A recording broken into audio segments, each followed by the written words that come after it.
Hey guys, it's time for a bonus question. So our bonus question comes from John Reese, and he asked, who is the most well-developed Star Wars character to date? I think one could easily argue Ahsoka Tano or Anakin because of all the Clone Wars development, maybe even more than the big three because of the total screen time. So, John, I want to start with you. Who do you think is the most well-developed Star Wars character? This might change, but I'm gonna say Palpatine. Um, just because I thought the best part of the prequels was the believable aspect of how he took over power from the Republic. I thought even though there was like clunky dialogue and stuff in the prequels, I felt like that story that George told was like that makes a lot of sense how he just did that. So Mm-hmm. going from the senator and seeing him playing both sides of the aisle and then seeing him just eventually his external became what his internal always was all the way through, and he took a little nap there for a couple of movies, came back in Return of the Jedi.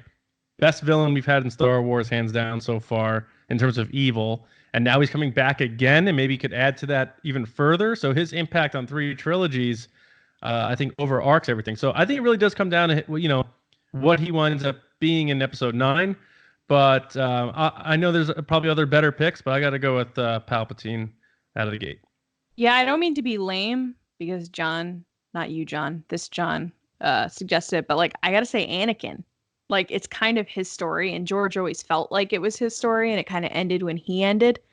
So I feel like you see him from literally beginning to end, his whole story. Mm-hmm. Um, it's going to be interesting in the next movie to see how his legacy impacts the final movie of the Skywalker saga. But I mean, he's Anakin Skywalker. It's like the whole saga is kind of his saga. So I feel like it's Anakin. And you see him go from like innocent child to like unsure Jedi to terrible Sith to like Mm-hmm. ultimate villain and then redeemed good guy at the end.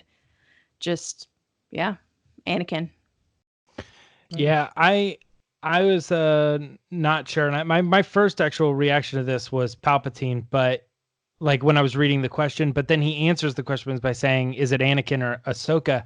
And I was like, "Oh, those are both really good options," and I think those are probably both that.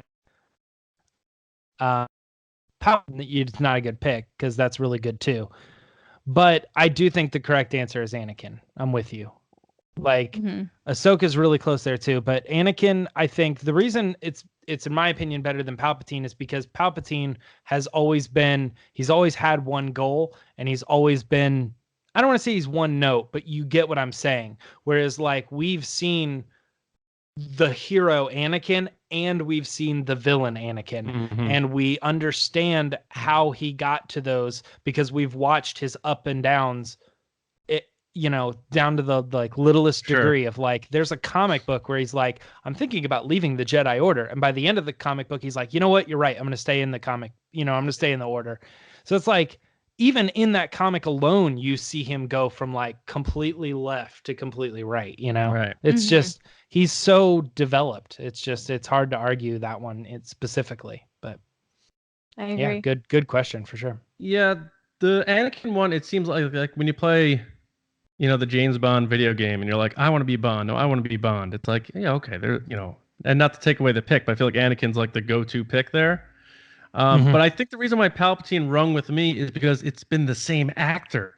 So you almost feel like you grew with him over the decades as well. Mm-hmm. Whereas Anakin and Darth Vader are played by like seven people. So, Yeah. like, I think, like, even though that doesn't matter for the story, in my brain, I'm like, I've watched 34-year-old Ian McDiarmid in makeup go through this character all the way through the 90s and the prequels, and then now he's coming back again. So, you know, 4 decades this guy is playing Palpatine. I think maybe that, even though it doesn't count for this question, maybe subconsciously fed into my answer a little bit. Yeah, absolutely. All right, awesome. Thank you, John, for your question. Tell us in the comments who you think is the most Yeah. well-developed Star Wars character What do and you why. think? What do you think some of the other picks would be? Like, what do you think they'll say? Like, I you're not think allowed to people are say gonna say Anakin or Luke. Palpatine. Luke, yeah. Because he's Luke's gone pretty from good. here to there, you know. Oh yes, yeah. I would Luke's say going. Leia too is a good one, but we don't know how her legacy is going to end in the next movie, so it's like. That's But- true. Yeah. Anyway, thank you guys for Yeah, your no. support, and stay tuned for the next bonus question. Bye.